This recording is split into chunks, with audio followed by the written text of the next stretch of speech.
Good morning. Good morning, friends. Oh goodness, we're having some options here on the intro. Oh, shucks. And yet the show goes on. Glad to have you guys joining in. We'll continue on despite the intro's hiccups along the way. Today is the 12th of November. 2021. You are listening to the Checkin In podcast. I am your host, Binyam. I'm a life recalibrator helping you recalibrate your past so you can rewrite your future. This is one of the extensions of my purpose as a life recalibrator on this podcast. On this podcast, we have three key pillars that uphold or sustain this podcast and why we do it. Before I get to those, I also want to just touch on the basis of this podcast. It's an extension of my self-care towards myself. I do this so that I can look after me well enough so I can continue to grow in the way that I feel is really helpful for me. And so that is the investment of this podcast at the very heart of it. I just choose to share it with you guys as well and invite you into that process with me so that together we can grow, because I could grow on my own, but it's far better when you're in community, when you've got people around you that you can come alongside. And of course, those of you who've been listening to this podcast for some time know the three key pillars. You probably memorize those three key pillars and you can recite them with me. And yet I still continue to do so, even though it might become familiar. Why? Because I want to be able to catalog and say, here's why this is important, and I want to speak it into existence, especially for me today. And I think there's something powerful in the way that we speak things into existence, whereby it refocuses our attention on it. It brings us all on the same wavelength, if you will. Those three key pillars are awareness, kindness, and happiness. Awareness of ourselves. How well are we getting to know ourselves? Because we are ever changing. I think to be human is to change. To be human is to go through shifts and fluctuations of how you see the world, how you're engaged in the world. So that's really important. Number two is the kindness piece. Kindness, because most of us have learned how to be really ruthless. Happiness piece. Happiness amidst all the other emotions, and yet still necessary to be able to give time for all of the rest of them. So that's the investment of this podcast, and I am thrilled to have you here. Brandon, my friend, good to see you. How are you? Hello, Miko. How are you doing? Thank you for the kind wishes. I appreciate that. So we're live streaming on the YouTube, Instagram, and of course TikTok. YouTube is seeming to give me just a bit of hiccups along the way too, so we'll see how that pans out. And of course, we put the recordings on YouTube, Instagram, and on Spotify too, so you can find the recording should you not be able to make the live stream still up for your listening or viewing pleasure. Today, we are answering the question, the self reflection question: how would you like to spend your spare time? Now, some time back, Ollie, let me know if the YouTube live stream is coming through well or if it's still unstable, because it seems like it's just kind of having some hiccups there.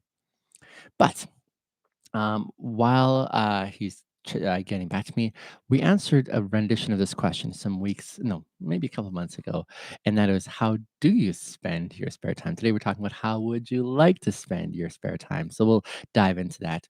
It is all fine. Excellent, Ollie. Thank you for letting me know. I'm glad to hear. Hello, Andoru. Hello, Salam. I see you all coming in. Bergs, I'm happy to see you again. How the heck are you? It is a cloudy day here in Calgary, but it's been a bit of a colder snap lately, and it's promising to be a little bit warmer maybe over the weekend here. We'll see how that turns out. But I have heard we most likely will get snow around the corner soon. So we'll stand by and see how that translates. Remember to stay here in Canada, US, I think Great Britain as well. Is Calgary as boring as they say, says Sam. It depends. Let me put it this way. So I've heard from young people that there isn't a lot of things to do in Calgary, as there might be in Vancouver, which is a larger center, or for sure Toronto, which has things going on all the time. So young people who love things going on and things happening, on the club scene or just shows or sports, they'll usually find more appreciation in the larger places. So Calgary's slower than that because it's not as big. It's we don't have as much going on that way. But the people who are here with enthusiasm, like myself. I guess we see different things that we appreciate. For myself, I love the city here because of the geography around the city, the grandiosity. When you like drive into the mountains, within an hour, you're in them and you're just kind of like transported in a place that takes your breath away. Yeah, it's pretty stellar. There's good things going on here, I think, but maybe it's not as happening as some people would like. Maybe they have a higher appetite for different expressions, and so it depends on what you're looking for. I do hear that the young people who do move away to experience amazingness out there come back eventually because they're like, "Huh, actually, Calgary is a pretty stellar place. A stellar place, for raising your family. It's a fairly cheap to live here. You've got options like going out to the mountains and hiking, and I mean, even here in the city, there's a few things to do. It's a good city, I think. I love it here, but it depends on what you're looking for, if that makes sense. What city is this? This is it's in the top 5 large cities here in the country, I would say, but not very large. We've got a population here of maybe 1.4 million people. So, yes, it's a big city, but not too big. Thank you. I'm from Toronto, so Sam. Great to know more about your city. Thank you. I appreciate that. It's a swell place. So, before I dive into the self reflection question of the day that I answer, and I encourage you to answer, I usually like to assess that self reflection question and see why is this worthwhile answering.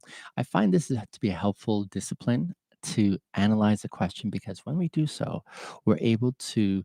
I gave the analogy the other day of a jeweler who looks at a diamond. And when he looks at the diamond, he doesn't just glance at it and say, "Oh, that's nice." He looks at that and he appreciates it from various angles to be able to say, here's why it shines from this side. Look at the facets over here. Look at the way it's clear. Like just a whole bunch of ways that they sort of put their assessment on that stone. In the same way, when we're answering the self reflection questions, what these questions do, dear friends, is they help us look inside ourselves. They help us consider ourselves as a jeweler would that diamond, right? And if we just haphazardly rush through it, we miss a lot of the benefits of how we can appropriate the merits of that question to ourselves. There are things in that question that are going to break open insights inside of us and enable us to get far more aware, which is the first pillar of this podcast, to know ourselves well enough. And that's something worthwhile investing in. And so, why I love sort of focusing on these 3 key pillars is because through these self reflection questions, we continue to grow in our ability to work through these for ourselves. We get to know ourselves really well, help us get into. And secondly, helps us get to a point where we can practice being kind to ourselves because we all need that. We all need encouragement along the way. This life is challenging enough already, isn't it, friends? It's challenging enough. There's a lot of crap that's going on. There's a lot of things we have to sort of wrestle with and sort of brace for. And so it's nice to be able to have that approach where you are encouraged through tough seasons instead of beaten down through the tough seasons. And then finally, the happiness piece is, again, like I said, not the destination. It's one of the beautiful emotions and feelings that we can have in and amidst other very legitimate and necessary ones.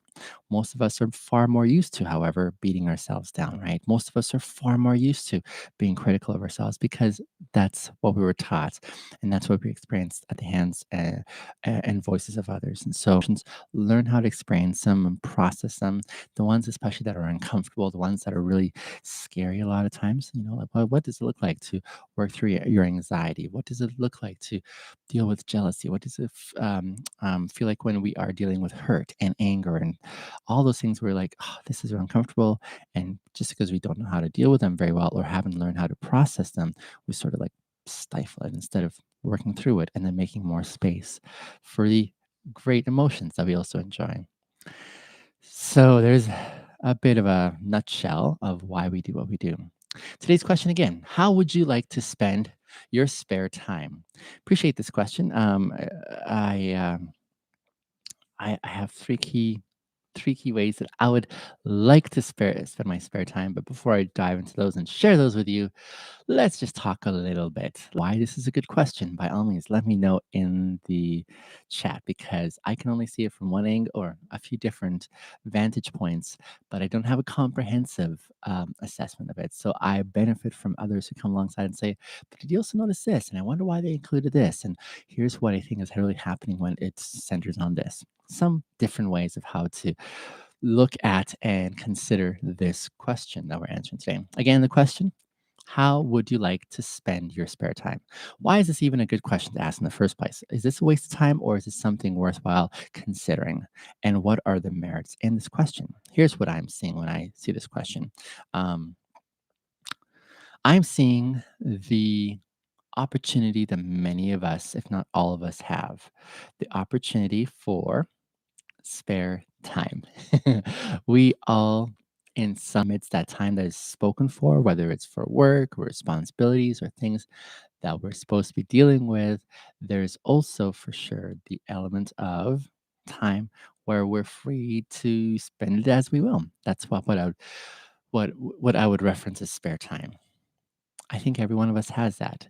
We may not have as much as the next person. Some people may have a lot more spare time than they care for, whereas others have just moments, and yet we have spare time. And so, why should we even focus on how we're spending our spare time? I think it's a worthwhile practice because let me think of an analogy. I think in analogies as a way to process the idea and maybe make it more accessible. Imagine you've got spare change in your pocket. Now, I'm carrying spare change. It's not my thing. I like just paying with a card or, just I like minimizing the spare change that I have.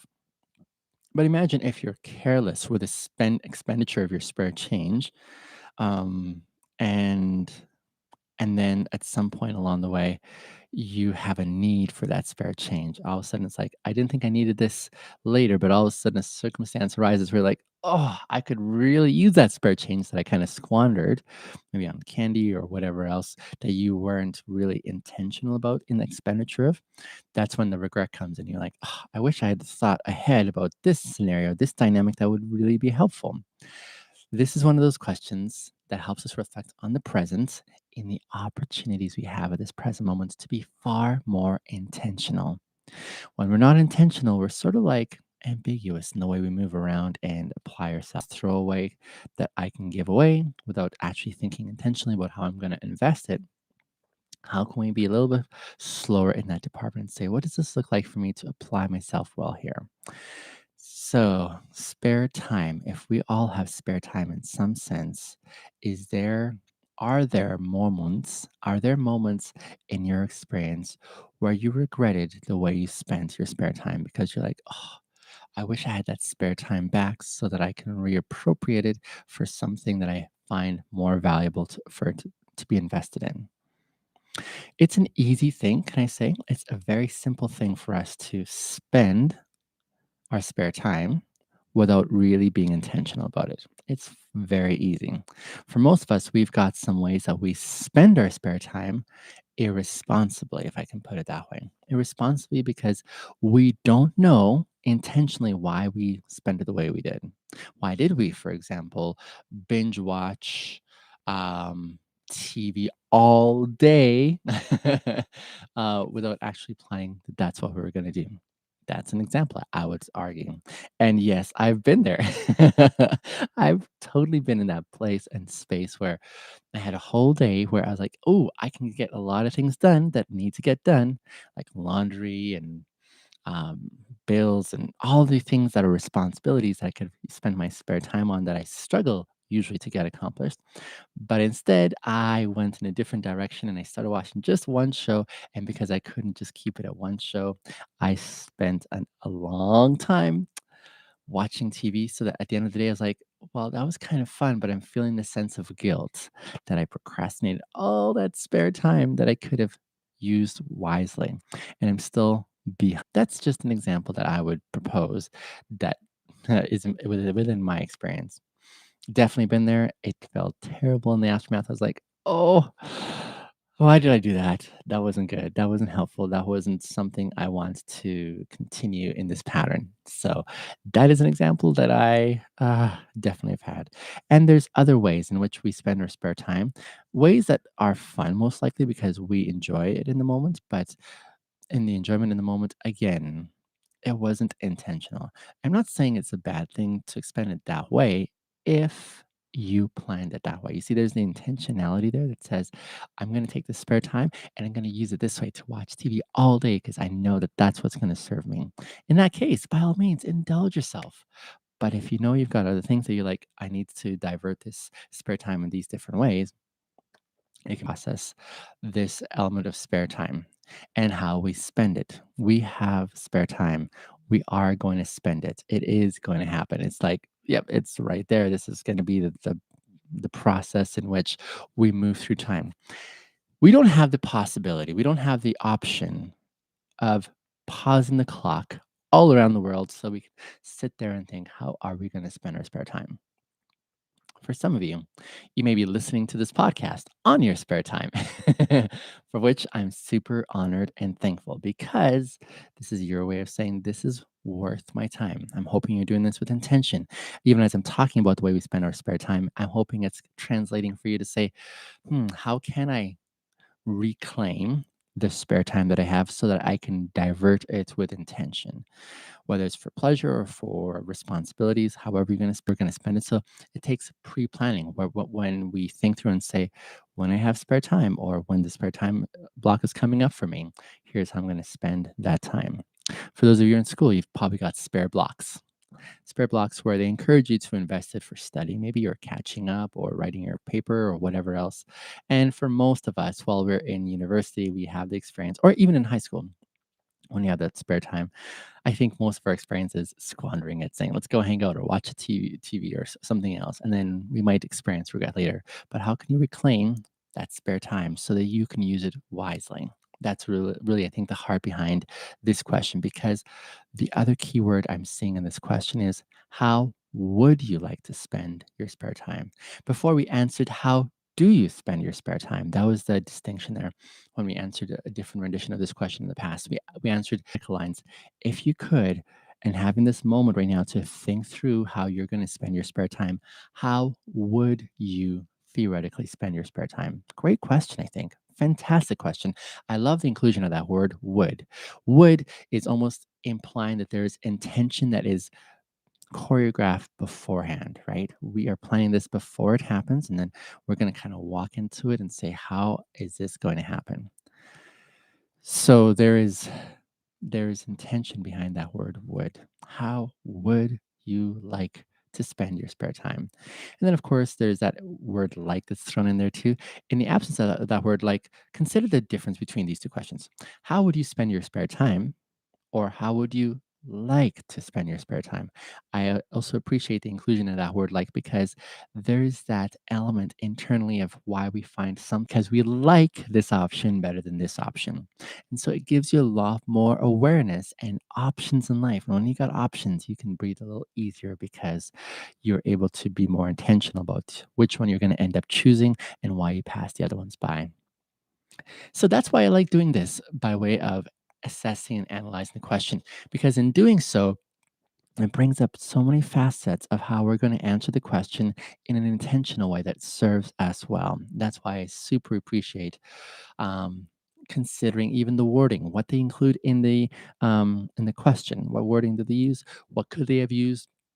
Why are we going to go with it? Could we amplify this question anymore by asking different ways to? These are all really important, I think. And so, why I love investing and rolling up our sleeves. I don't have sleeves today, as you can see. I'm wearing short sleeve, but why we can roll up our sleeves before we dive into the question. So let me dive into the answers. I've got three, like I say, I've got three ways of how I would like to spend my spare time. And when I outline these, it's my way of saying I don't think it's happening to my satisfaction yet. I would like to see something different in the way that I apply myself to the parameters of this question. I would like to see more of this happening in my life. It's not happening quite yet, but as I talk about it, I theoretically am saying this is what I want to work towards. Three key areas that I want to work towards in the way I spend my spare time. Let me just refresh them again in my mind. Number one, I would like to spend more time meditating. Yeah, I would like to spend more time meditating. I don't meditate or take time out to meditate. So I'd like to do that more. Number two, I would like to spend more time reading. I would like to spend more time benefiting from the thoughts and ideas of others whose influence I want to have appropriated to me. Be more generous in the opportunities I have to invest in others. Those are the three key things that I would like to be able to spend my spare time on. Let me dive a little bit into the details of why I chose these three.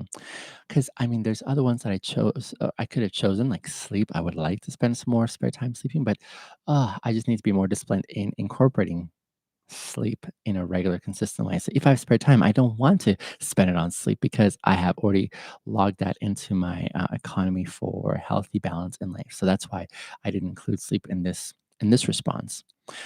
But it starts off with meditation. Meditation for me is taking time away from productivity mode, work, work, work, think, think, think, do, give, give, give, all those expressions of it's generosity. I love being generous with my time. How can I be more generous with my time as I'm able? How can I give more? How can I serve more? How can I encourage more? How can I exhort? Like so many ways that I like to be generous with my time in investing in others. But for me to slow down and say, okay, pause. I'm now not going to be on that agenda. I'm going to be on the internal agenda whereby I'm going to focus on me, whereby I'm going to tune out all those opportunities to read more and um, interact more and all those other ways that I think that I naturally do. How can I put a pause in that and say, all right, let me close myself off in this zone where I'm going to sit by myself and I'm going to reflect. And I'm going to see what's going on in my mind and I'm going to get more aware. How can I learn to meditate alone more? Hello, Woody. How are you? I would like to invest more spare time in because I've heard of the benefit that others have got. I can understand logically how beneficial that would be for me. And yet, it's one of those things that it's good for you, but you don't quite do yet. It's kind of like you should be eating your veggies, or you should be eating healthy, or you should be working out. And we know that this is good for us, and yet we sort of neglect those things that we know to be good for us. What would that look like for me to walk into that zone and do that in reference of my mental health? How can I do that? I've just pushed myself as I have and not made time for meditation so far because I'm like, I can get by without it. It's going to be helpful, yes, but I won't die if I don't do it. That's sort of how I process that instead of saying, yeah, I could get by and survive without doing it, but how can I implement it as part of my lifestyle? A level of privilege that allows people to do this. And what I mean by that is with a privilege, it's not everyone has that ability to zone out, not zone out, sorry, that's a terrible way of describing meditation, but to take time out to focus on themselves. Not many have that privilege to be able to do that and focus on themselves. But I think that's almost challenged through the heart of this question, where I was I was suggesting that all of us have some spare time to account for, whether it's moments or whether it's hours. We have spare time. Spare time does come along the way that we can be responsible for how we're going to invest it. And so that isn't even an excuse for myself anymore. I'm just reflecting that I do have that ability and option to degree of spending my spare time. And how can I use those moments to actually implement it by way of saying, how can I serve me? How can I serve me in the midst of the spare time by meditating?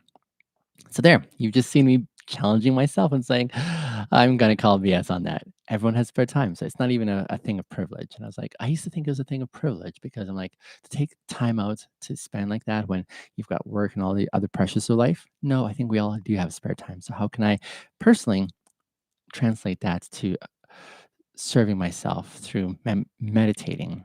because I think that that would be helpful and useful for me.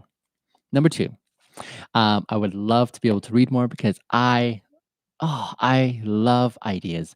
Ideas are my wheelhouse. I love being challenged by big ideas. I read deeply. I think the reason why I'm such immerse myself in different ideas, ones that I agree with, ones that I don't agree with, like all that, it coalesces to say, how can I experience this life, especially in relation to sampling different ideas as I connect with people. And that's what makes my life so rich, is because I'm able to say, hey, you think differently, but why do you think this way? It's beautiful. All that is served. I've served myself really well in this department because I've read widely on so many different ways that people think, and I find tremendously valuable and insightful. And so I find that beneficial for me, and that's why I give myself the way I do there.